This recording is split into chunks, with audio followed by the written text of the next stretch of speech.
وقولوا قولا سديدا يصلح لكم أعمالكم ويغفر لكم ذنوبكم ومن يطع الله ورسوله فقد فاز فوزا عظيما الحمد لله الذي بنعمته تتم الصالحات ربنا آتنا من لدنك رحمة وهيئ لنا من أمرنا رشدا اللهم آت نفسي تقواها وزكيها وأنت خير من زكاها أنت وليها ومولاها. Alhamdulillah, syukur pada Allah Azza wa Jalla kerana dengan rahmat dan juga limpah kurnia yang Allah Ta'ala berikan, dapat kita bersama-sama pada malam ni. Sambungan kita daripada kitab syarahan terpilih daripada kitab Talbis Iblis, muka surat 224, bab yang ke-39, di bawah tajuk hadir ke majlis ilmu tetapi tidak beramal. Jadi kita tengok apa yang disebut oleh Al-Imam Ibn Jauzi rahimahullahu ta'ala. وَقَدْ لَبَّسَ إِبْلِيسُ عَلَى خَلْقٍ كَثِيرٍ مِنَ الْعَوَّامِ يَحْضُرُونَ مَجَالِسَ الذِّكْرِ وَيَبْكُونَ وَيَكْتَفُونَ بِذَلِكَ ظَنًّا مِنْهُمْ أَنَّ الْمَقْصُودَ إِنَّمَا هُوَ الْعَمَلُ وَإِذَا لَمْ يَعْمَلْ بِمَا يَسْمَعُ كان زيادة في الحجة عليه وأني لأعرف خلقا يحضرون المجلس منذ سنين ويبكون ويخشعون ولا يتغير أحدهم عما قد استاده من المعاملة في الربا والغش في البيع والجهل بأركان الصلاة والغيبة للمسلمين والعقوق للوالدين وهؤلاء قد لبس عليهم إبليس فأراهم أن حضور المجلس والبكاء يدفع عنه ما يلابس من الذنوب وأرى بعضهم أن مجالسة العلماء والصالحين يدفع عنكم وشغل آخرين بالتسويف بالتوبة فطال عليهم مطالهم وأقام قوما منهم للتفرج فيما يسمعونه وأهملوا العمل به. Maksud dia muka surat 245, وَقَدْ لَبَّسَ إِبْلِيسُ عَلَى خَلْقٍ كَثِيرٍ مِنَ الْعَوَّامِ. Iblis memperdayakan ramai orang-orang awam, lalu mereka pun mendatangi majlis-majlis zikir, yahduruna majalis az-zikra wa yabkuna wa yaktafuna bidzalik. Lalu mereka telah ikut menangis dan merasa cukup dengan hal itu. Ini perihal orang awam, apa yang dilihat oleh Al-Imam Ibn Jauzi rahimahullahu ta'ala pada zaman tersebut. Ada sekumpulan orang ni, mereka suka pergi ke majlis-majlis zikir. Majlis zikir ada dua. Pertama, majlis yang di dalamnya dibahas berkenaan dengan ilmu-ilmu syarak, dan perbahasan itu bersendikan kepada kalamullah ataupun qala Allah qala Rasul. Itu yang pertama. Dan yang kedua, pada zaman tersebut, majlis-majlis zikir ini juga ialah majlis orang yang suka beri nasihat, suka orang berkumpul padanya, satu orang penceramah ada, lalu ada kemahiran pada penceramah ni sehingga boleh menyebab orang ketawa, orang menangis kerana mendengar kata-katanya. Itu juga salah satu daripada majlis zikir di zaman itu. Hatta zaman sekarang pun orang ingat itu majlis zikir. Dan yang ketiga ialah majlis yang orang berzikir, orang meratib. Sama ada meratib secara duduk, berdiri, ataupun boleh jadi terhuyung hayang macam majlis-majlis zikir yang melampau, juga disebut sebagai majlis zikir. Antara tiga-tiga jenis majlis zikir ini yang disebut dalam hadis Nabi, Nabi kata, mahukah kamu aku tunjukkan kepadamu taman daripada taman-taman syurga? Maka Nabi sebut hilaqu zikri. Bila mana kamu nampak halaqah-halaqah zikir, maka farta'u, duduk kamu di situ. Halaqah zikir yang disebutkan dalam hadis Nabi itu bermaksud ialah berkumpulnya orang untuk mendengar perbahasan daripada ilmu syarak yang didasari daripada qala Allah dan qala Rasul. Itu yang dimaksudkan dalam hadis. Dalam apa yang disebut oleh Al-Imam Ibn Jauzi ni, dia kata kebanyakan orang, dia sebut perkataan al-awam, ini orang kebanyakan, mereka duduk buat apa? Yabkun wa yaktafuna bidzalik. Mereka duduk, mereka menangis, join majlis tu dengan sebab dengar orang tu berceramah cukup pandai sehingga boleh menyentuh perasaan dia, dia menangis. Maknanya ni ialah jenis majlis zikir yang kedua. Ada orang yang berceramah, dia mungkin juga baca ayat-ayat Quran, tapi ayat Quran, hadis Nabi yang dibaca tu boleh jadi istidlalnya tidak tepat daripada ayat Quran, ataupun hadis itu hadis-hadis yang tidak diketahui statusnya, boleh jadi hadis itu hadis palsu juga. Tapi dengan sebab dia pandai bercakap sehingga orang boleh menangis. Wa yabkun. Majlis seperti ini, kalau orang yang berceramah tu dia ada ilmu, majlis tu ialah majlis yang bagus. Dia memberi peringatan yang melembutkan hati, sebab benda tu tidaklah dilarang dalam agama. Ma yuraqiqul qulub, apa yang melembutkan hati itu ialah benda yang memang ada dalam kandungan majlis-majlis ilmu yang Nabi sampaikan kepada para sahabat. Cuma terlalu melampau dalam bab itu sahaja, sehingga tidak memberi fokus pada bab-bab yang lain, sehingga orang melihat majlis ini ialah majlis yang sudah cukup untuk cover kesalahan, cover kekurangan-kekurangan pada amal ibadah yang lain. Kita tengok apa yang Ibn Jauzi sebut, dhannan minhum annal maqsuda innama huwal amal. Mereka beranggapan yang paling penting adalah menghadiri suatu majlis itu dan menangis di sana, dan mereka hanya bergantung pada perbuatan tersebut. Itu yang ingin disebut sini. Masuk satu majlis tu, majlis ceramah, majlis motivasi ke, nasihat-nasihat yang mengingatkan pada akhirat, mengingatkan pada dosa, dan akhirnya orang pun menangis. Dan orang yang menangis tu, orang awam yang datang tu, mereka dah rasa cukup. Keluar daripada majlis tu, dia orang masih lagi berterusan dengan tak salat, masih lagi berterusan suka ribah orang, mengumpat orang, masih lagi berterusan dengan muamalah ribawi, masih lagi ada.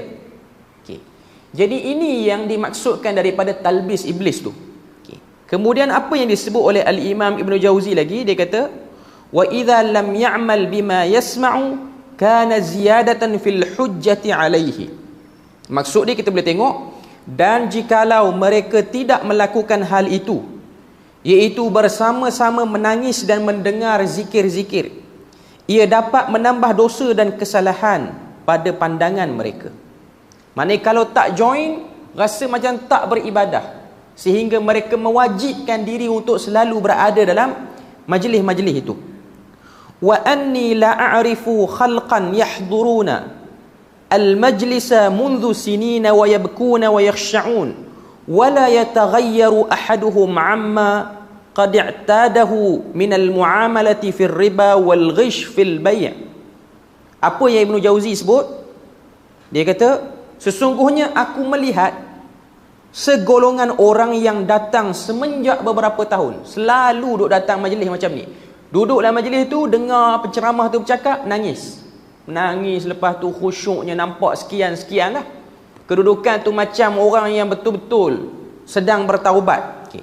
Kata Ibn Jauzi, aku melihat golongan yang datang sejak beberapa tahun ke majlis zikir, ikut menangis dan menampakkan kekhusyukan, tetapi mereka juga tidak meninggalkan kebiasaan mengamalkan riba, menipu dalam jual beli, dan tidak memahami rukun-rukun salat, dan tidak berhenti mengumpat dan menderhaka kepada kedua orang tua. Itu yang disebutkan oleh Ibn Jauzi. Maknanya ada orang yang dia masuk, dia keluar sama. Masuk dia khusyuk, dia menangis, keluar dia buat balik benda-benda yang buruk yang dibuat sebelum dia masuk majlis itu. Wa haula'i, kata Ibn Jauzi, qad labbasa alaihim iblis. Mereka adalah orang-orang yang telah diperdaya iblis. Ini bahasa yang disebut oleh Al-Imam Ibn Jauzi rahimahullahu ta'ala. Fa'arahum anna hudural majlisi, sehingga mereka beranggapan dengan menghadiri majlis zikir itu, apa yang diorang dapat? Wal bukaa yadfa'u anhu ma yulabasu minadh dhunub. Mereka masuk dalam majlis itu dan mereka menangis dalam majlis itu ialah satu benda yang boleh menghapuskan dosa-dosa mereka. Wa ara ba'duhum anna mujalasatal ulama'i was salihin yadfa'u ankum wa syaghala akharina bitaswifi bitaubah.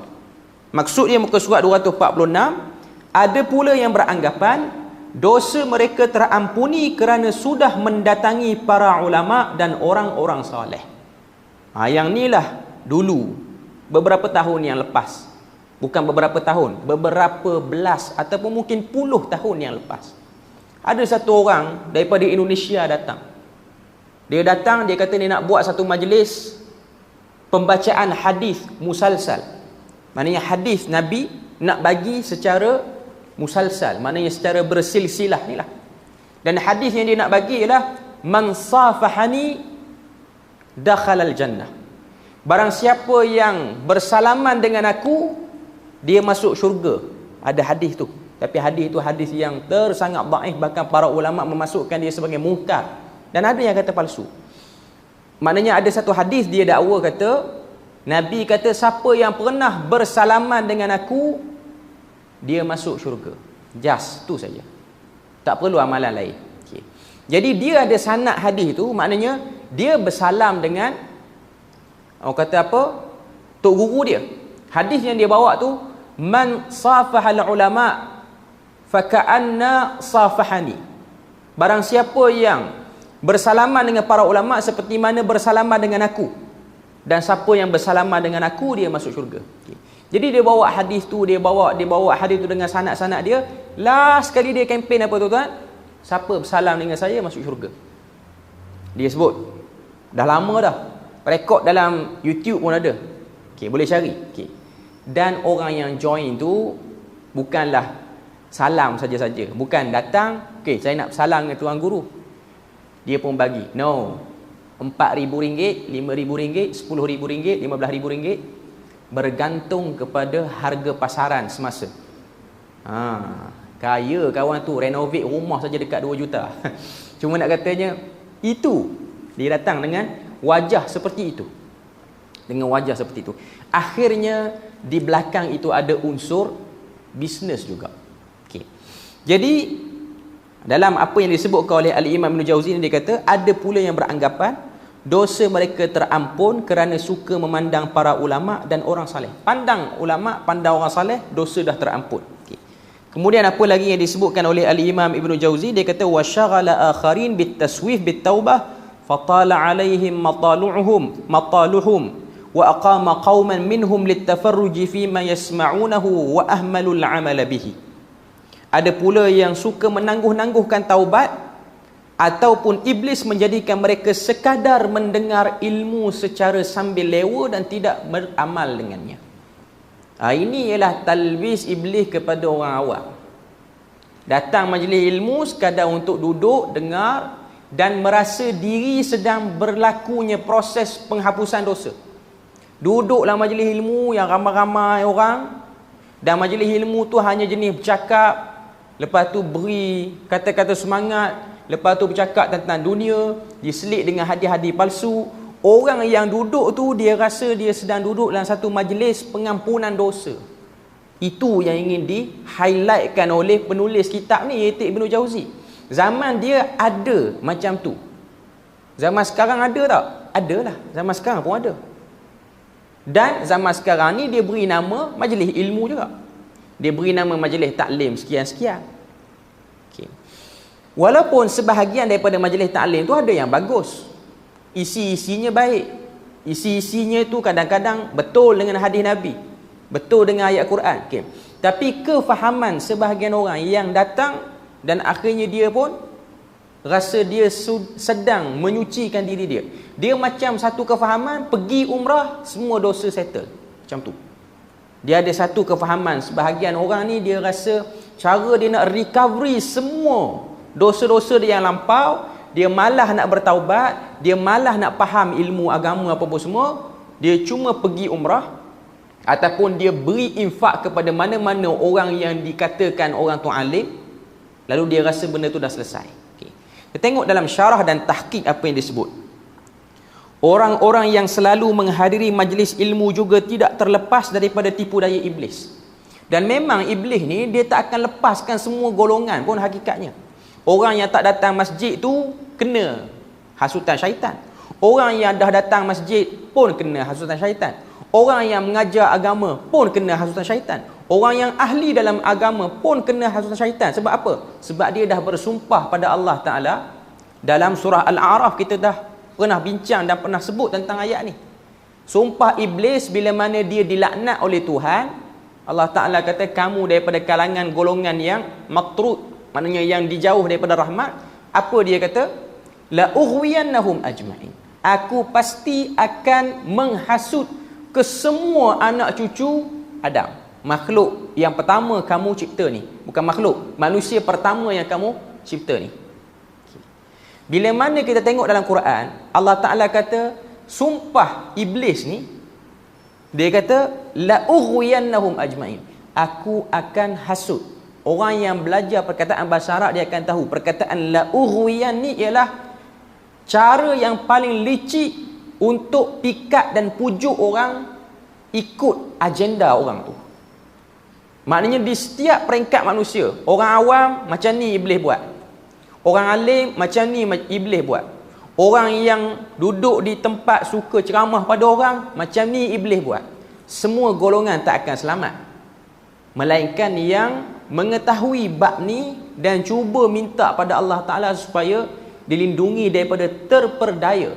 Sebab Allah Ta'ala dah sebut dalam Al-Quran juga, kamu boleh buat apa saja pada anak Adam kecuali mereka yang betul-betul beriman pada aku. Ma'indakum sultan, tidak ada pada kamu kekuatan untuk menghasut mereka. Okay. Kita tengok sini dia sebut terdapat dua jenis majlis zikir.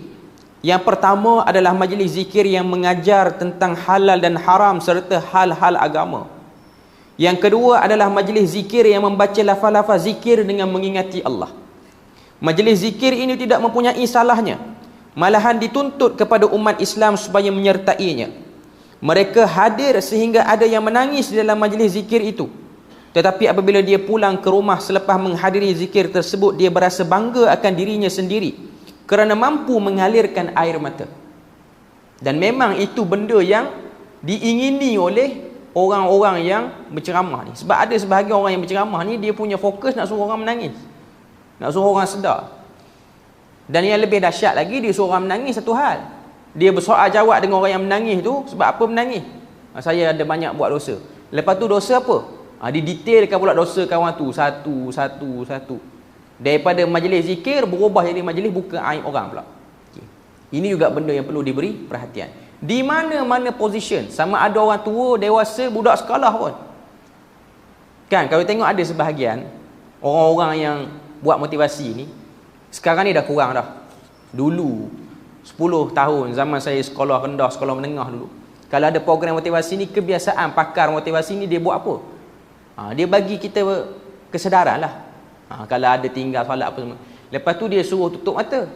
Lepas tu dia tanya, siapa tak sembahyang subuh pagi ni? Angkat tangan. Dia pun kira, catat berapa orang. Saya ingat saya sekolah menengah dulu ada satu orang ustaz yang mengajar di sekolah saya ni, dia tak suka dengan program tu. Dia lepasan Universiti Islam Madinah, dia yang jadi urustia program tu. Sampai kat program tu, dia pergi ke depan dekat stage tu, dia ambil mic daripada pakar motivasi tu, dia kata, ini bukan motivasi, ini program buka aib orang. Direct dia sebut. Hidup lagi lah, ustaz tu masih hidup. Dia pun bukan orang Malaysia, dia orang Kemboja. Cuma dia dapat warga negara Malaysia, dia lama duduk sini. Tapi bukan Ustaz Hanafi Mubalik sama dengan saya tu. Itu tuan tukar pula yang tu. Okay. Orang lain, bukan di sini. Okay. Dan benda tu saya ingat sampai hari ini. Dia kata, ini majlis buka aib orang. Dan saya ingat dia kata, dia sibuk tanya orang solat subuh tak subuh. Mungkin dia yang ceramah ni dah seminggu tak sembahyang subuh. Dia sibuk duk bilang orang sembahyang subuh tak sembahyang subuh. Okay. Ini benda yang tak perlu dibuka pun. Hatta pada budak-budak pun kita tak perlu tanya. Kita kalau kita guru ke apa, tak perlu tanya awak sembahyang subuh. Inilah sebab payah jawab exam. Hidup ni bukan untuk jawab exam je tuan-tuan. Bukan untuk UPSR, SPM, bukan yang tu. Sebab ada orang dia fokus tekan suruh buat ibadat ni pada tahun-tahun peperiksaan saja. Habis budak tu SPM, dia dah tumbuh tanduk, dah tumbuh ekor dah. Dah macam tak ada agama dah lepas pada tu. Seolah-olah agama itu hanya satu cara untuk bagi rizat dia naik. Dapat rizat naik, okey, selesai beragama. Sebab di peringkat universiti tak berlaku dah benda tu. Sebab saya tak pernah tengok lagi lah zaman saya belajar. Universiti lain saya tak pasti. Zaman saya belajar di Jordan tu tak ada lah lagi dekat-dekat exam ni kita akan buat majlis bacaan sekian, solat hajat sekian, tak buat. Mungkin ada yang buat. Okey. Cuma sebahagian masyarakat kita dulu kalau dekat-dekat nak exam untuk pelajar sekolah menengah dengan sekolah rendah ni siap buat solat hajat panggil mak ayah. Lepas tu takunglah air dekat depan. Banyak air tu boleh basuh satu sekolah air tu. Okey. Lepas tu dengan alat tulis dengan apa? Agama itu dijadikan sebagai pelengkap indikator KPI peperiksaan sahaja. Rendahnya agama pada waktu tu. Sebenarnya agama ialah untuk menjadikan orang tu orang. Sebab tu anak-anak ni kita tak perlu kempen dia kerja tinggi-tinggi. Kita kempen dia jadi orang baik. Kamu jadi orang biasa pun kamu jadi orang baik. Kamu jadi orang pangkat tinggi pun kamu orang baik. Itu kempen yang ada dalam Quran. Kempen yang Nabi duk bawa. Kamu jadi pemimpin yang baik. Kamu jadi orang biasa, hatta kerja biasa pun orang baik. Itu kempen dalam Quran. Okay. Tapi kadang-kadang kerana adanya benda-benda macam ni, dia divert kita ke arah yang lain. Okay. Jikalau dia terus istiqamah, muka surat 246, perenggan paling bawah. Beramal walaupun selepas pulang daripada majlis tersebut, itu telah mencapai maksud sebenar majlis itu dilangsungkan. Sebaliknya, jikalau dia tidak mengamalkan apa yang telah dia dapat daripada majlis tersebut, apa yang dia dapat daripada majlis tersebut akan menjadi dakwaan kepadanya di hari akhirat nanti. Maknanya dia datang dalam majlis ilmu, dia tak beramal, ilmu yang dia dapat dalam majlis ini akan menjadi hujah kepadanya di akhirat nanti kenapa dia tak beramal. Tambah-tambah lagi kalau ilmu tu ialah ilmu syar'i yang datang daripada qala Allah dan qala Rasul. Perenggan seterusnya, disebabkan itu ada orang yang menjadikan ini sebagai alasan untuk dirinya supaya tidak menuntut ilmu. Ada orang pula dia pandai, dia kata kalau belajar tak beramal menyebabkan masuk neraka, baik tak payah belajar langsung. Ada orang dia datang, iblis ni dia di semua ruang dia tidak akan biarkan kosong. Sedangkan orang yang tidak menuntut ilmu berkali ganda dosanya jikalau dibandingkan dengan orang yang tidak beramal dengan ilmu yang dia ada. Tak menuntut ilmu pun berdosa juga. Tambah pula tak menuntut ilmu dalam keadaan alternatif nak menuntut ilmu tu dah banyak macam zaman kita. Nak belajar sekarang tak perlu dah bawa kertas yang tebal-tebal yang banyak. Tak perlu dah musafir sampai jauh, tak perlu. Kita hanya perlukan sedikit data internet dalam telefon kita untuk kita dengar kuliah itu ini. Sehingga dia dapat beri kejelasan pada kita. Okay. Dosa orang tidak menuntut ilmu adalah dosa tidak beramal dan dosa tidak berusaha menuntut ilmu. Maknanya dua dosa ada pada dia. Okay. Itu dia datangkan dalil itulah. Saya tak nak baca dalil itu, terus pada muka surat 248. Allah Subhanahu Wa Taala mengatakan celakalah bagi orang yang lalai dan riak dalam salat. Oleh itu, ada orang yang ditipu oleh iblis dengan mengatakan dia tidak salat kerana takut dia akan lalai dan riak jikalau dia melaksanakan salat. Yang ni cukup ramai zaman sekarang tuan-tuan. Sebab apa tak salat? Saya ni bukan tak nak salat. Solat ni takut riak. Okay. Dia ada beberapa kumpulan untuk yang macam ni. Pertama, dia tak terlibat dengan apa-apa fahaman pun. Cuma dia jenis tak salat, tapi dia terdatang idea tu sebab apa tak join jemaah di masjid. Sebab saya rasa kalau pergi masjid ni riak. Tak join apa-apa. Yang kedua ni dia join satu grup. Ataupun dia ikut fahaman satu-satu ajaran ini yang mengatakan salat itu tiada nilai sehingga kamu sampai kepada makam tertentu. Tuan-tuan nampak dah ajaran apa kan? Okay, ajaran makrifat lah tu. Okay. Sampai makam ni dia tak kata jangan salat. Sampai sudah dia tak akan kata jangan salat. Sebab tu kalau kita minta dia orang mengaku, kamu nak kata jangan salat ke? Tak, dia kata salat. Tapi macam tak ada nilai lah salat tu. Dalam erti kata lain, kita tengok pengamalan dia, dia pun tak salat. Sebab dia pun tak sampai makam tu lagi. Jadi dia pun tak salat. Dia tak salat dua. Sama ada dia tak sampai Makkah ataupun Makkah dah sampai. Dua-dua tak salat. Kita pun tengok apa fungsi salat tu. Kalau tak sampai Makkah tak salat juga. Dah sampai Makkah kata syariat terangkat pula. Okay. Poin dia, saya dah sebut banyak kali sini, mungkin kuliah-kuliah lain pun saya duk sebut benda ni. Poin dia ialah mengeluarkan satu orang daripada ketulinan agama tapi tak nak jadi murtad secara jelas. Itu saja. Dia tak naklah keluar agama. Keluar agama besar pula dia punya impak dia tu. Dia nak mengeluarkan diri pada syariat, akhirnya dia melakukan tashkik kepada syariat tu. Tashkik ni maksud dia apa? Ragu pada pengamalan syariat ataupun rasa syariat tu tak boleh dibuat dalam keadaan yang seperti biasa. Mesti kena ada kedudukan tertentu ataupun taraf tertentu yang membolehkan untuk kita beribadah. Antara isu yang dimainkan ialah kekhusyukan. Tak khusyuk, macam mana nak salat? Dalil ni yang selalu akan diulang. Fawailul lil musallin. Tengok Quran kata celakalah bagi orang yang salat. Buat apa salat? Sedangkan tak salat pun 2 kali celaka.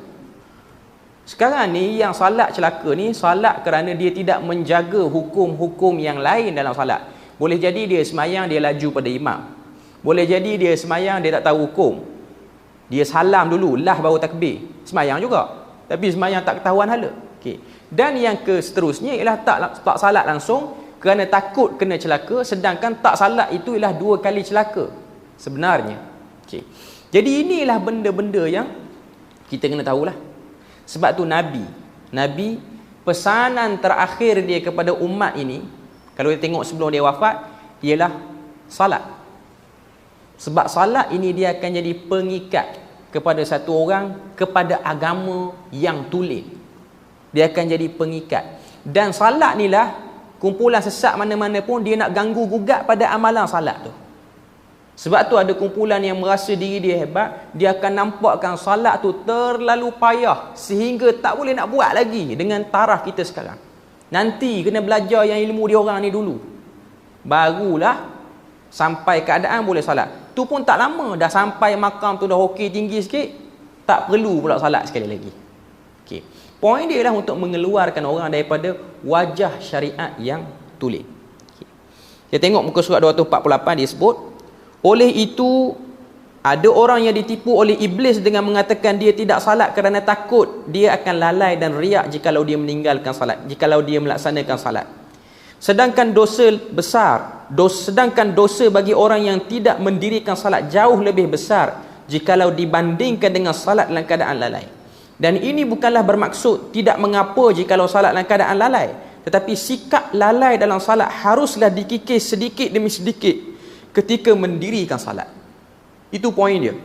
Tetapi terdapat sekumpulan orang awam yang menangis di dalam majlis zikir, tetapi apabila keluar daripada majlis zikir itu, dia tetap meneruskan maksiatnya.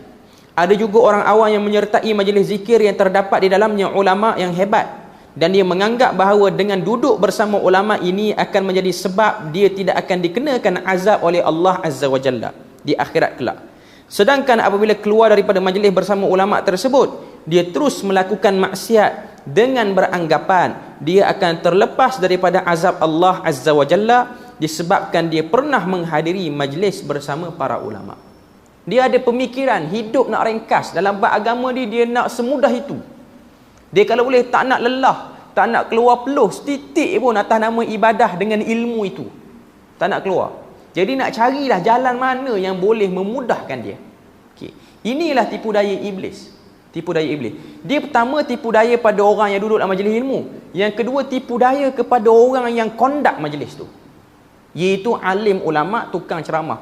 Dia pun jadi rasa syok. Orang makin ramai, orang suka kat dia, orang hormat kat dia. Kalau dia tu ikhlas, ini ialah laluan-laluan yang akan diganggu oleh iblis. Sebab ikhlas ni ialah benda yang sukar makam dia.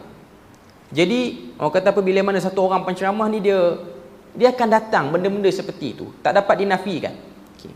Ternyata bahawa dia telah tertipu dengan tipu daya iblis. Menghadiri sesuatu majlis yang baik tidak menjamin dirinya akan terlepas daripada azab Allah Azza wa Jalla. Ada juga yang hadir majlis ilmu tetapi masih mendahulukan akal daripada agama. Kekuatan tipu daya syaitan terhadap seseorang bergantung terhadap kejahilan, terhadap tahap kejahilan seseorang. Okey. Zaman kita ni lebih terbuka majlis ilmu berbanding zaman Imam Ibn Jauzi. Imam Ibn Jauzi ni kalau sebut majlis ilmu apa dia? Berkumpul di masjid, di mana-mana tempat. Macam kita sekarang berkumpul dalam ni, duduk dengar perkongsian, perbahasan daripada hadis, perbahasan daripada Al-Quran. Itu majlis ilmu. Okay. Zaman sekarang, tahun 2021 ni, dan yang nak habis dah ni, nak masuk 2022 ni, majlis ilmu dah bertukar dalam bentuk maya dah. Saya rasa dulu live kuliah ni tidaklah semeriah sekarang. Sekarang ni semua orang live kan kuliah di mana-mana tempat. Hampir semua tempat lah. Hampir semua tempat. Mungkin ada yang tertinggal tempat-tempat lain. Cuma nak cari kuliah, kalau kita ni tak pergi mana-mana maghrib, kalau kata tak ada kuliah di masjid yang kita selalu duduk-duduk tu pun, ataupun duduk di rumah ke, buka je telefon, waktu maghrib ni dia akan terlintas 1-2 link kuliah tu memang akan dapat, dia akan lalu. Okay. Jadi ada sebahagian kita yang dia tengok betul dia nak ambil ilmu. Okay. Itu yang pertama. Okay. Dan kalau dia tak beramal dengan ilmu tu, dia bersoal jawab dengan Allah Ta'ala. Okay. Yang kedua ni yang disebutkan oleh Ibn Jauzi ni, ada sebahagian orang dia duduk dalam majlis ilmu, muka surat 248 tu, yang perenggan bawah sekali, tetapi masih mendahulukan akal daripada agama. Contoh dia macam mana tu? Masuk majlis ilmu tapi cari kat mana yang tak kena pada penceramah itu. Yang ni pun penyakit, macam-macam keadaan manusia. Okay. Ada juga dia tak masuk dalam majlis ilmu, dia masuk dalam live orang, dia tengok, dia komen mengarut. Dan ada setengah orang ni live duk ada ni, 2 channel duk ada ni. Okay. Dia punya juhud, dia buat fake account sampai 12-13, dia masuk semua live. Dia mencarut dalam tu. Dia mencarut yang la Islam lahu, kita boleh kata. Tidak ada Islam pada diri dia waktu dia mencarut tu. Dia sanggup, orang kata apa, tukar personality diri dia. Dia masuk, dia maki. Saya bukan kata kita ni kena bersetuju dengan semua apa yang disebut oleh penceramah. Kita tak diwajibkan untuk bersetuju. Cuma kita perlu lebih beretika waktu tengok live orang. Dan kita kena ingat, walaupun kita tak duduk dalam masjid waktu live tu, malaikat tetap juga mencatat apa yang kita duk buat tu. Ada orang ni duduk rumah, dia tunggu live daripada channel ni, kira nak hantam buat satu grup WhatsApp. Grup WhatsApp ni dibina ialah untuk report satu page ni supaya page ni hilang pada Facebook. Dah. Orang duk buat benda tu. Dia ada satu masalah sekarang, zaman sekarang ni, dia saling percakaran antara satu sama lain. Pengikut bawahan ni pun jadi satu kerja duk buat benda tu. Buatlah fake account, nama tak ketahuan hala. Maknanya nama tu mustahil mak ayah dia bagi nama macam tu pada dia. Okay, tapi dia buat, dia reka. Akhirnya dia rasa bangga. Yang tak tahannya dia rasa bangga. Dia boleh bercerita. Sebab saya pernah jumpa orang macam ni. Dia buat fake account, dia pergi sembang kedai kopi. So dia kata, semalam aku masuk hentam live ustaz tu. Segala binatang aku sebut dalam tu. Aku sebut semua. Dia bangga. Waktu tu dia baru sudah sembahyang subuh di masjid. Dengan kopiah lagi, dengan jubah mungkin, dengan kain pelekat. Saya tak kata sini, tempat lain. Okay. Cuma saya jumpa. Sebab saya tahu yang dia kutuk tu ialah kuliah live saya semalam. Dia tak sedar yang duk makan kedai kopi tu kita juga. Kita duduk di belakang dia. Dia duk kutuk kita. Bagi orang muda khayal dia ni. Khayal pandai. Khoya pandai dia kata. Okay. Saya waktu tu duit tak banyak. Kalau duit banyak saya belanja yang dia makan tu. Okay. Cuma nak katanya itu manusia. Itu manusia depan kita. Kalau saya tanya ni gelah yang masjid ni ke? Saya yang kamu duk masuk serang tu kuliah saya. Saya tak ada isu pun dengan orang yang menyerang ni. Okay. Cuma kita kena ingat pada hadis Nabi kata kullu ummati mu'afah. Umat aku ni dia buat dosa apa pun Tuhan akan ampun, kecuali dia orang yang bangga dengan dosa dia. Ini satu benda masalah orang akhir zaman ni, dia berbangga dengan dosa. Dia kutuk orang sakan, dia bangga, dia masuk dalam grup, dia cerita pada kawan-kawan dia, aku dah porak-perandakan live kawan ni. Bertakwalah pada Allah pada benda tu. Kalau kita rasa tak reti dah nak cari amal soleh, janganlah buat perangai macam tu. Maknanya itu satu benda yang sangat-sangat tak patutlah. Tak setuju dan tak setuju ialah hak peribadi anda. Anda tidak dipaksa untuk bersetuju dengan apa yang disebut oleh penceramah itu. Cuma nak katanya ialah jangan kita ranapkan amal kebaikan yang dah kita buat sebelum ni. Kita mungkin satu orang yang salat sunat, mungkin satu orang yang puasa sunat banyak, tapi kita duk buat perangai lagu tu, dekat mana lagi harapan supaya kita selamat di akhirat nanti. Jadi itu benda yang kita kena tahu. Kemudian kita boleh tengok muka surat 249. Kekuatan tipu daya syaitan terhadap seseorang bergantung terhadap tahap kejahilan seseorang. Bertambah kejahilan seseorang itu, bertambah mudahlah syaitan memperdayakan seseorang itu. Akan tetapi orang yang tinggi ilmunya juga tidak terlepas daripada tipu daya iblis. Lagi tinggi ilmu seseorang, lagi banyak taktik yang diguna pakai oleh iblis untuk menjayakan misinya. Jadi kita haruslah membanyakkan menuntut ilmu supaya kita tidak mudah diperdaya oleh tipu daya syaitan. Di antara belitan iblis terhadap orang awam adalah pada kepercayaan kepada Allah Azza wa Jal. Sebagaimana yang telah diceritakan oleh Nabi dalam satu hadis yang sahih, muka surat 250 tu, hadis yang bawah tu. Inna syaitana ya'ti ahadakum fayaqul man khalaqas sama fayaqulu Allah. Fayaqulu man khalaqal ard fayaqulu Allah. Fayaqulu man khalaqallah. Fa idza wajada dhalika ahadukum falyaqul amantu billahi wa rasulihi. Ini hadis yang diriwayatkan oleh Al-Imam As-Suyuti dalam kitab dia Jami' Saghir. Okay. Maksud hadis ni, syaitan akan datang kepada seorang daripada kalangan kamu lalu membisikkan satu persoalan. Siapa yang cipta langit? Kita jawab Allah. Syaitan tu datang, dia kata siapa cipta bumi? Kita pun jawab Allah. Lalu siapa yang mencipta Allah Azza wa Jalla? Maka jawablah, aku beriman kepada Allah dan Rasulnya. Okay. Tengok hadis ni. Okay. Tuan-tuan kena ingat, syaitan dia tak akanlah seskrip ini. Maknanya nak sebut macam mana? Waktu dia kata apa, dia tiupkan hasutan, bisikan pada kita tu, dia tak ada lah skema. Dia sebut Arab sampai kita tak perasan, kenapa duk kelintah yang Arab ni, aku tak reti sangat Arab. Okay. Dia akan datangkan bermacam-macam tashkil, bentuk hasutan tu. Okay. Mungkin yang ni ialah tahap yang paling rendah. Siapa cipta langit, siapa cipta bumi, siapa cipta Allah.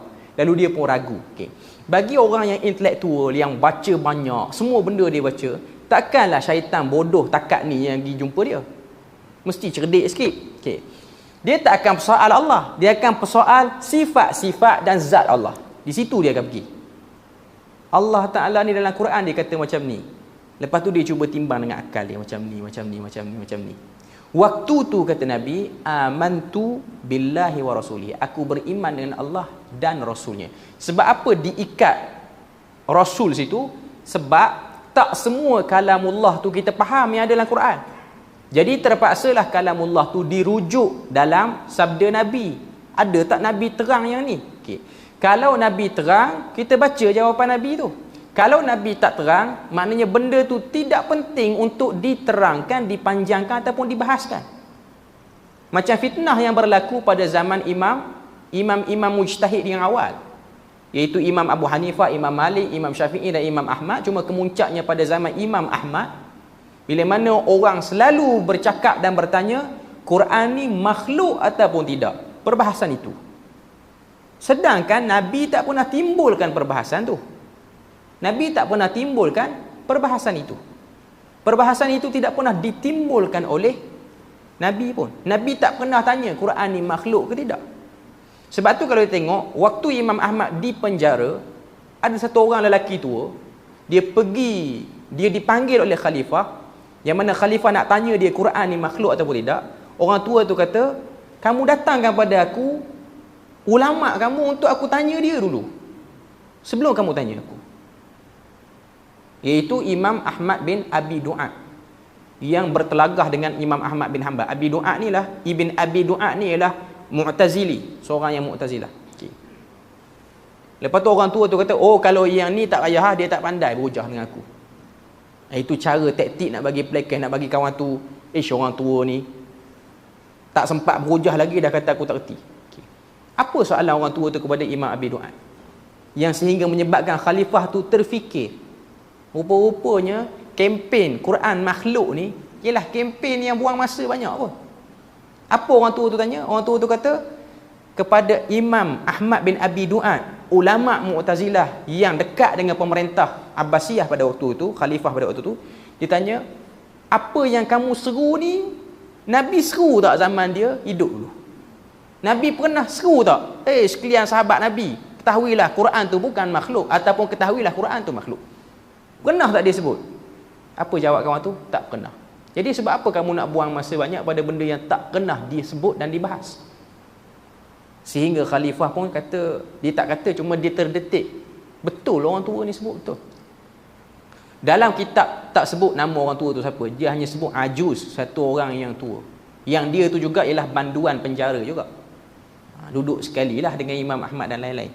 Cuma nak kata kadang-kadang kita ni, kita duk bahas panjang. Macam yang sekarang ni, mandi safar. Poin dia ialah kita nak tanya dia, benda ni pernah wujud tak persoalan ini di zaman dulu? Tak wujud. Okay. Tak wujud bukanlah makna kata tak boleh bahas. Ada kepentingan besar tak untuk kita bahas? Kalau kita tengok tidak ada kepentingan besar. Benda ni pun telah dibahas lama. Majoriti mengharamkannya daripada aliran berbeza. Bukan daripada aliran-aliran pembaharu sahaja yang kata benda ni tak betul. Aliran-aliran tradisional pun kata benda ni tak betul. Tapi kenapa perlu nak dibesar-besarkan? Yang first bercakap benda ni boleh, saya tak hairan sangat. Okay.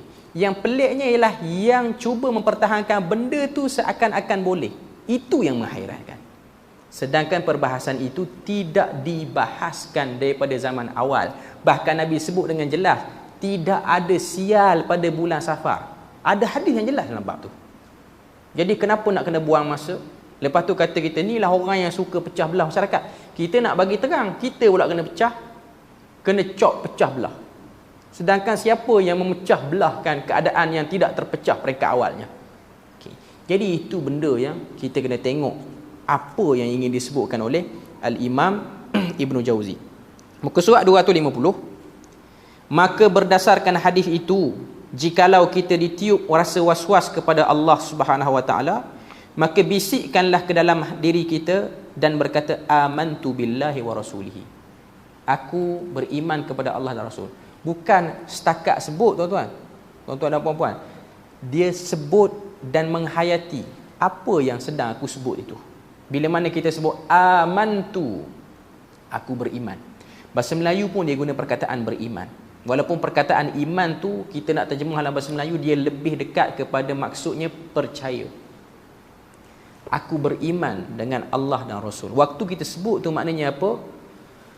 Prioriti aku pada kalamullah dan Rasul dulu. Aku tak akan pergi cari yang lain-lain. Itu dia. Maknanya bila mana datang tashkik dalam hati kita, rasa syak itu, itulah yang perlu dikuatkan dan perlu ditetapkan. Ini yang diajar oleh Nabi ketika mana kita melalui hadis itu, supaya kita tidak mempertikaikan kekuasaan dan kesempurnaan Allah. Belitan yang seterusnya terhadap orang awam adalah syaitan akan mengganggu kita dari sudut logik. Syaitan akan memasukkan keraguan terhadap logik sesuatu perkara melalui sains. Bagaimana sesuatu yang diperintah oleh Islam itu terjadi tidak bertepatan dengan logik daripada sains dan masa kini. Maknanya banyak benda-benda yang dari segi hukum logiknya bersalahan dengan hukum yang disebut dalam nas. Itu pun juga antara belitan syaitan kepada kita. Sebab tu kalau tengok pada zaman Nabi lagi pun dah ada, zaman sahabat lagi pun dah ada. Ada satu orang, dia persoal, kenapa orang perempuan yang datang haid, waktu datang haid dia tak perlu salat dan tak perlu ganti salat tu. Waktu puasa, kalau dia tak boleh puasa, dia kena ganti pula puasa. Kenapa? Sedangkan nas pun macam tu, tak perlu soal pun. Mengkenapakan benda tu dah salah peringkat awal pun. Okay. Kita pergi soal, kenapa benda macam ni? Kenapa tu ialah tidak layak untuk diletakkan pada benda tu. Tapi dia ada orang, dia nak timbang dengan logik dia. Kita pergi lalu azan dulu.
Okey, kita tengok sikit lagi bawah tu perenggan terakhir.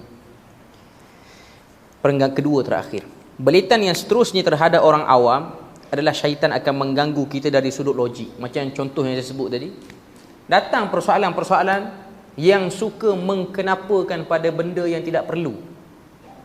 Istilah yang saya gunalah tu, mengkenapa maknanya dia timbulkan persoalan pada benda yang tidak perlu ditimbulkan persoalan. Benda tu pun akan berlaku kepada sebahagian manusia. Dia suka timbulkan persoalan-persoalan yang pelik.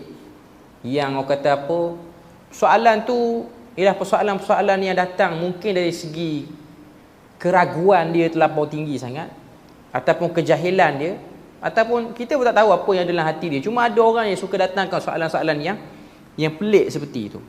Maka jikalau ini berlaku, selain daripada membisikkan ke dalam hati amantu billahi wa rasulihi, kita hendaklah mencari dan mengkaji ayat-ayat Al-Quran yang berkaitan dengan sains. Dengan itu kita akan mendapati betapa hebatnya ayat-ayat Al-Quran yang diturunkan beribu tahun dahulu. Dengan ini juga keimanan akan menjadi lebih teguh dan juga kukuh. Nak sebut kepada kita bahawasanya ada orang yang terlampau logik, terlampau sains dia punya pemikiran dia, sehingga dia melihat pertembungan dalam banyak ayat Al-Quran dan dia cuba cari benda-benda yang dia rasa macam berlawanan dengan hukum akal ataupun kejadian alam semesta. Dan kalau kita tengok cubaan-cubaan orang yang macam ni akhirnya berakhir dengan kejahilan dia terhadap bahasa Quran ataupun maksud sebenar daripada Al-Quran tu sendiri. Cuma nak sebutnya ialah belitan iblis itu akan datang dengan berbagai-bagai ruang yang tak kita sangka, mengikut taraf-taraf orang berbeza-beza. Orang awam macam ni, orang alim macam ni, orang yang kuat buat ibadah macam ni, orang yang kurang buat ibadah macam ni. Jadi rasanya kita berpada situ je lah kot untuk malam ni. Bab 39 dah selesai. InsyaAllah kita akan sambung bab yang ke-40. Subhanakallahumma wa bihamdik asyhadu an la ilaha illa anta wa astaghfiruka wa atubu ilaik. Wassalamualaikum warahmatullahi wabarakatuh.